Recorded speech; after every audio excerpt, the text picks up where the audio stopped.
American പ്രസിഡന്റായി Donald Trump വന്നതിന് ശേഷം പല രാജ്യങ്ങൾക്കും, അതായത് ലോകമെമ്പാടുമുള്ള രാജ്യങ്ങൾക്ക് വലിയ രീതിയിലുള്ള തീരുവ ചാർത്തിക്കൊടുക്കുന്നത് നമ്മൾ കണ്ടതാണ്. ഇതിൽ പ്രധാനമായിട്ടും ശ്വാസം മുട്ടിയത് ചൈനയാണ്. ഇന്ത്യക്കും വലിയ രീതിയിലുള്ള തീരുവ അമേരിക്കൻ പ്രസിഡന്റ് ഡൊണാൾഡ് ട്രംപ് ചാർത്തി തന്നിരുന്നു. എന്നാൽ ഇന്ത്യ ഇതിലൊന്നും കുലുങ്ങില്ല എന്നുള്ള റിപ്പോർട്ടുകളാണ് ഇപ്പോൾ പുറത്തു വരുന്നത്. US തീരുവകൾ ഇന്ത്യയെ വലിയ തോതിൽ ബാധിക്കാത്തതിൻ്റെ പ്രധാനപ്പെട്ട കാരണങ്ങൾ എന്തൊക്കെയാണ് എന്നതിനെ കുറിച്ചുള്ളൊരു സുപ്രധാനമായിട്ടുള്ള റിപ്പോർട്ടാണ് ഇപ്പോൾ പുറത്തു വന്നിരിക്കുന്നത്. യഥാർത്ഥത്തിൽ മൂഡി എന്ന് പറയുന്ന ഒരു റിപ്പോർട്ടാണ്, മൂഡീസ് റിപ്പോർട്ട്, വളരെ പ്രസിദ്ധമായിട്ടുള്ളൊരു റിപ്പോർട്ടാണ് ഇത് എന്നുള്ളതാണ്. US താരിഫ് എന്തുകൊണ്ടാണ് ഇന്ത്യയെ ബാധിക്കാത്തത് എന്നതിനെക്കുറിച്ച് കൃത്യമായിട്ട് മൂഡീസ് റിപ്പോർട്ട് ഇപ്പോൾ പറയുന്നുണ്ട് എന്നാണ് നമുക്ക് മനസ്സിലാക്കാൻ സാധിക്കുന്നത്. അന്താരാഷ്ട്ര തലത്തിൽ വലിയ രീതിയിലുള്ള ചർച്ചയായിരിക്കുകയാണ് ഈ റിപ്പോർട്ട് എന്നുള്ളതാണ് വേറൊരു കാര്യം. India can with hold US tariffs much better than other countries എന്നാണ് മൂഡീസ് റിപ്പോർട്ട് പറയുന്നത്. അതായത് വേറെ ഏത് രാജ്യത്തിനെക്കാട്ടിലും ഇന്ത്യക്ക് അമേരിക്കയുടെ താരിഫിനോട് പിടിച്ചു നിൽക്കാൻ സാധിക്കും, അല്ലെങ്കിൽ പൊരുതാൻ സാധിക്കും എന്നുള്ളതാണ് ഈ മൂഡീസ് റിപ്പോർട്ട് കൃത്യമായി പറയുന്നത്.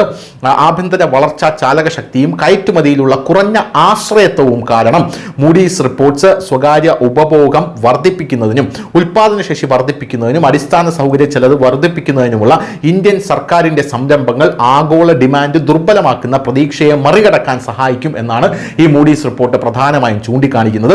കൂടാതെ പണപ്പെരുപ്പം എന്ന് പറയുന്ന ഒരു സംഭവമുണ്ട്, അതായത് ഇൻഫ്ലേഷൻ. ഈ ഇൻഫ്ലേഷൻ ലഘൂകരിക്കുന്നതിന് സെൻട്രൽ ബാങ്കിന് പലിശ നിരക്ക് കുറയ്ക്കാൻ അനുവദിക്കും.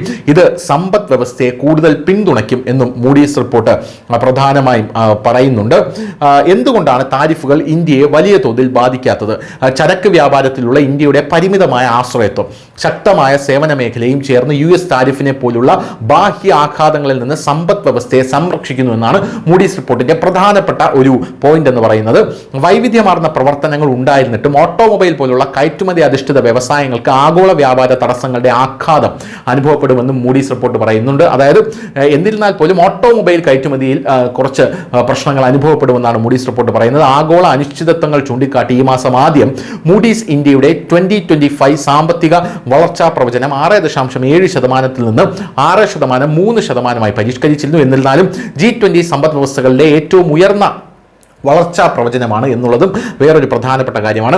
ഏപ്രിലിൽ US സർക്കാർ രാജ്യത്തിനനുസരിച്ചുള്ള വിശാലമായ താരിഫുകൾ പ്രഖ്യാപിച്ചെങ്കിലും അവ നടപ്പിലാക്കുന്നതിന് 90 ദിവസം ഒരു ഇളവ് കൊടുത്തിട്ടുണ്ടായിരുന്നു. 10% എന്ന അടിസ്ഥാന താരിഫ് ചില ഇളവുകളോടെ ഇപ്പോഴും നിലവിലുണ്ട്. അതേസമയം സ്റ്റീൽ, അലുമിനിയം തുടങ്ങിയ മേഖലകൾ ഇപ്പോഴും ഉയർന്ന തീരുവകളാണ് നേരിടുന്നത് എന്നുള്ളതാണ് മറ്റൊരു സുപ്രധാനമായിട്ടുള്ള കാര്യം. News desk, news India Malayalam.